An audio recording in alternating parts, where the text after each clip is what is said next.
That we bring in Acting ICE Director Todd Lyons. Director, good to have you back with us today. Thank you very much for joining us. I want to play this question because we just saw some of the violence playing out. Some of the looting is horrific as you watch people just running in, breaking windows, grabbing things from Apple stores and other stores in Los Angeles. Maxine Waters says there's no violence going on here. Watch this.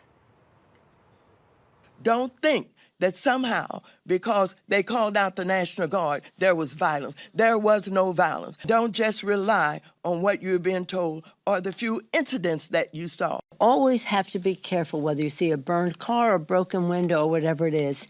It may be the exuberance of the moment, but it may be the anarchist setting in. What would you say to both of those congresswomen, Director?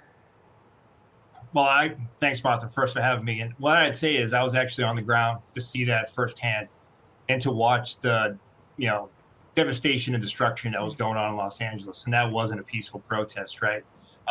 If you have to watch out for a burned car, that isn't a peaceful protest. That isn't America. That's anarchy, and that's violence. And for elected officials to say that this is a peaceful protest, it's not. I can tell you firsthand, I was there to see it. I was on the phone when they breached the federal building.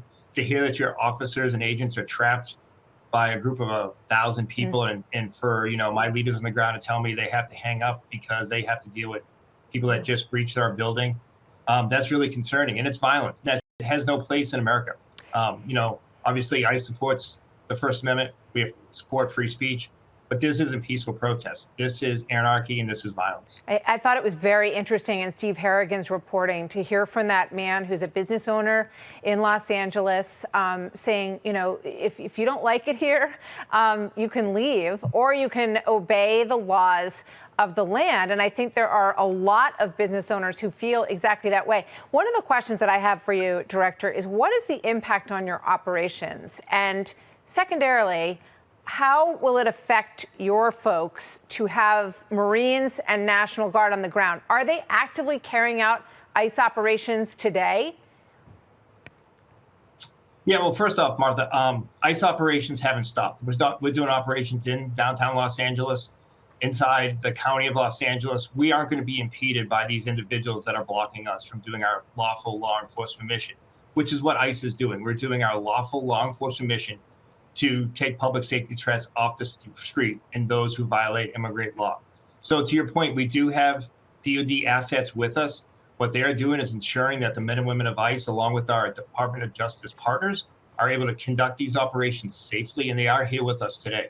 So I'm very thankful for Secretary Noem, Secretary Hegseth, and the President Trump that's allowing us to continue our lawful law enforcement duty, which what we're doing for the city of Los Angeles, which is taking these violent criminal gangs off the street, known suspected terrorists, child rapists, fentanyl dealers. Yeah. That's what we are focused on. Well, I mean, everybody is on board with taking criminal people off of the streets. We can put this poll up quickly. Do you favor or oppose deporting immigrants who are living in the United States illegally, going back to their home countries? And 66% say they favor this. So my question, Director, is what are the orders, your operational orders at this point, in terms of what we had heard of the worst of the worst? Then you have this reporting in the Wall Street Journal today that says that it's going beyond that, that it basically that the White House is not happy with the numbers and that they want to see a bigger crackdown that extends to really anybody who is here illegally. Is that the order that you're carrying out?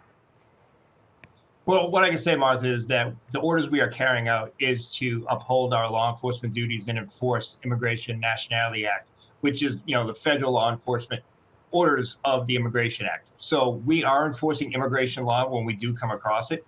So to your point, we are using our limited resources like any law enforcement agency would to focus on public safety threats. But if we encounter someone that has broken immigration law, we're going to take action on that. Just much like a police department who encounters individuals that may have been caught for speeding or a misdemeanor, they won't walk away from a crime. Neither will ICE. ICE has had their hands tied for so long, and we haven't operated to our full extent to ensuring that we're arresting and detaining and removing everyone that does violate immigration law, and that's what we're doing. But what I want the American people to know is, as you've seen by many of the releases that we've sent, is the fact that these public safety threats that we are taking out of the community is what we are proud of. And when you see us removing known suspected gang members, terrorists, child rapists, like I said earlier, I think that's what the American people voted for, and that's what ICE is doing. So with regard to this Wall Street Journal report, it says that in late May, Stephen Miller spoke at ICE headquarters and said that President Trump wasn't satisfied with the overall numbers and that he wanted to see those numbers go up and go up quickly. Is that an accurate report? Did you witness that at ICE headquarters? And how do you interpret the president's desire to see much bigger numbers in deportations? Well, Martha, luckily in my position, I get the opportunity to speak with the cabinet, with the administration, with Secretary Noam Daley and Mr. Miller. And what I can tell you is that they want to see immigration law enforced to the fullest. I was at that meeting. Very happy that they spoke to our staff and the fact that we are now allowed to do our mission. So you will see those numbers go up because ICE is actually being allowed to do their law enforcement mission that we haven't been able to for the past 4 years. With that, you will see increased enforcement action.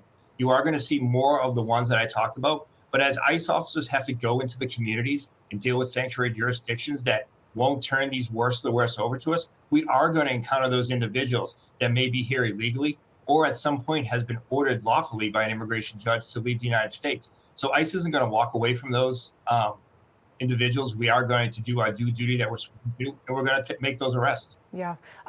We know that your folks have been in a difficult situation in Los Angeles, and we hope that there is greater security provided to them. Just really quick on the way out here, Director, do you think that what's happening now will encourage more people who are here illegally to take advantage of the program to get $1,000 once they return to their home country? Do you expect we'll see that? You know, Martha, I wish people would. I really wish they would take that opportunity to go back to their home country where they have the opportunity to come back and live the American dream, come back lawfully and enjoy the benefits of being here legally. I would encourage anyone like that to go that route because if you're here illegally, we're going to find you. And if I could just say, Martha, real quick before we have to go, the city of Los Angeles should be extremely proud of the men and women of the Los Angeles Police Department. While they can't work with us because of sanctuary jurisdictions, they're an amazing organization, and having the opportunity to watch them the past 24 to 40 hours protect their city has been great. Good to hear.